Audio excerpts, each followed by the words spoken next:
Bihar Ləmvarda bir hadisə var. İstəyirəm onu sizə deyim. Bir nəfər qara bir dənə kəniz idi. Gözləri də kör idi. Mədinədə su paylayırdı. Və bu cür nə deyirdi ki, kim əgər İmam Əli əleyhissalamın, Əli ibn Əbu Talibin məhəbbəti ilə fəxr eləyirsə, gəlsin bu sudan içsin. Ehsan eləyirəm. Deyir, mən gördüm, yaxınlaşdım ona. O sudan götürdüm, içdim. Ravi danışır bunu. Daha sonra onu Məkkədə görərkən, Məkkədə gördüm, onun gözləri görür. Gəldim, yaxınlaşdım ki, sən Mədinədə su paylayanda mən səni görmüşdüm.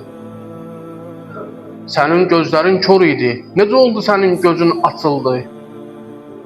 Mən bir dəfə bu halımla, kör halımla su paylayırdım və həmin kəlməni yenə deyirdim ki, kim əgər Əli ibn Əbu Talibin məhəbbəti ilə fəxr eləyirsə, bu sudan gəlsin, içsin.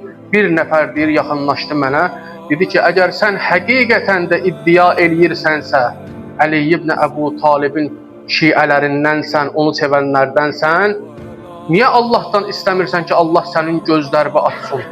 Mən dayandım, fikrə getdim, bilmədim ona nə cavab verim. O mənə qayıtdı, bu cür nə dedi ki, ilahi, əgər bu həqiqətən də Əli ibn Əbu Talibin sevənlərdənsə, bunun gözünü aç. Həmin an gördüm ki, mənim gözlərim açıldı. Və mən yapışdım həmin o şəxsdən.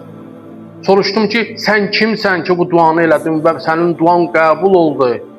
Dedi ki, mən Xızr əleyhissalama, Xızram və Əlinin şiələrindənəm.